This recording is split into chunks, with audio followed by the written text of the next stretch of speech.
Përshëndetje, mirë se erdhët në Kopshtin Zoologjik Tiranës. Kopshti Zoologjik Tiranës është kopshti I vetëm zoologjik në Shqipëri. Është një nga të paktet në rajon, është themeluar në vitin 1966. Ka pasur një rekonstruktim dhe rikonceptim të tij në vitin 1973, por le të themi që dora e fundit dhe kryesorja që e ktheu këtë në një atraksion si për qytetarët e Tiranës, po edhe për turistët, u bë në verën e vitit 2022, ku rikonceptua e gjithë hapësira, ju dha një hapësirë e cila ishte adekuate për mirëqenien e kafshëve dhe gjithashtu vuri pikat mbi qëllimin kryesor të këtij kopshti, që është edukimi I brezave të rinj, po edhe edukimi dhe I qytetarëve për mirëqenien e kafshëve.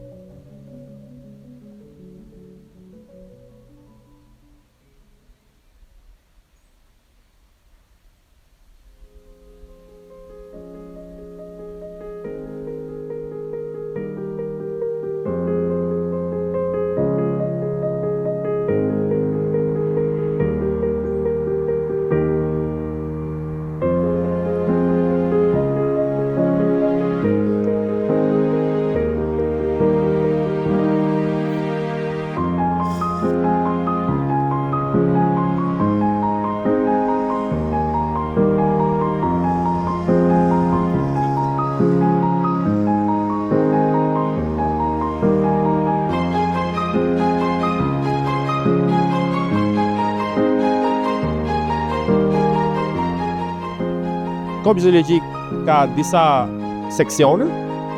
Kemi si fillim seksioni ku kemi lemurët. Është hera parë në Shqipëri edhe një nga paktat herë në Ballkan që kemi një popullat lemurësh, që është një specie primati nga Madagaskari.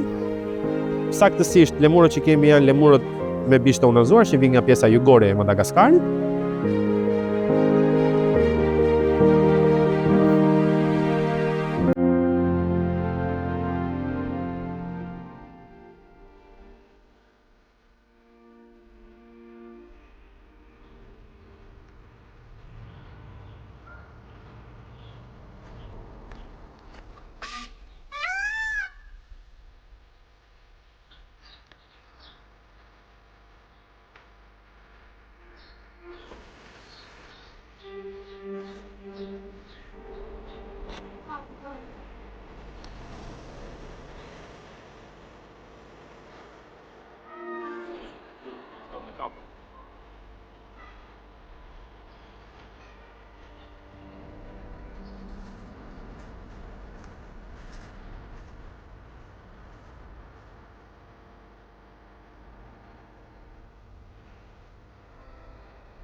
Gjithashtu kemi pjesën e shpendëve, ku kemi shpendë të vendit, huta dhe shqiponjë. Gjithashtu pak më tutje kemi hapësirën e drerëve, ku kemi një miksim midis drerit vendas edhe drerit I cili është I pjesës më veriore të Europës.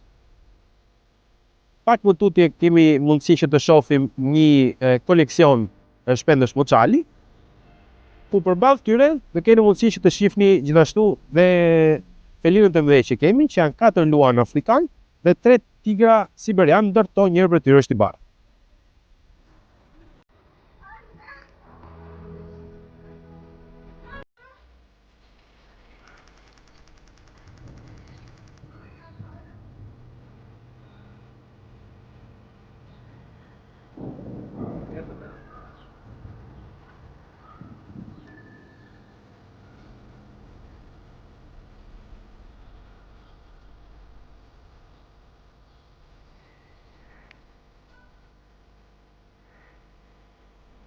Po.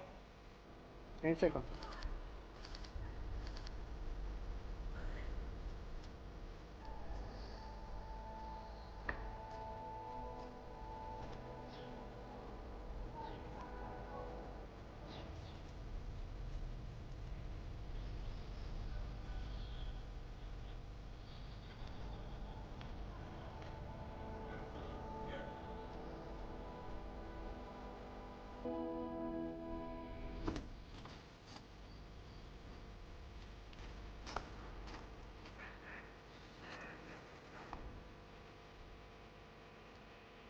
Një nga trashëgimitë të cilat me krenari i kemi nga kopshti i vjetër, janë 3 arin tanë, të cilët pavarësisht faktit që janë në një moshë të avancuar, ne kemi zgjedhur që t'i kemi pjesë të koleksionit tonë për t'i dhënë mundësinë që vitet e fundit të jetës të jetojnë në dinjitet dhe të kenë kujdesin e adekuat për to.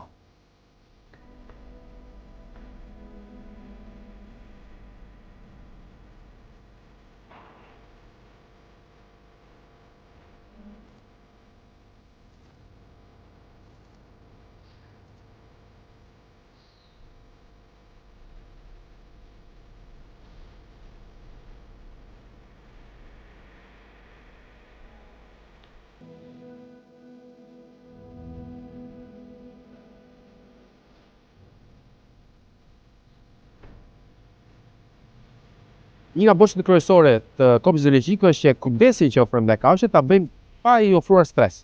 Me këtë formë edhe ushqimin, por edhe enrichmentin dhe lodrat të cilat i ofrojmë këtyre kafshëve, bëjnë që të parafrojnë kafshën ndaj kujdestarit, padyshim mbetet një kafshë e egër, do të jetë më e lehtë për ne që të kemi mundësi të kemi një kontroll mbi kafshën, edhe nëse shohim diçka të gabuar, të kemi mundësi të ndërhyjmë me pjesë të mjekimit. Mjekimet kryesore ose bëhen në rrugë orale ose bëhen me injeksione nga distancë.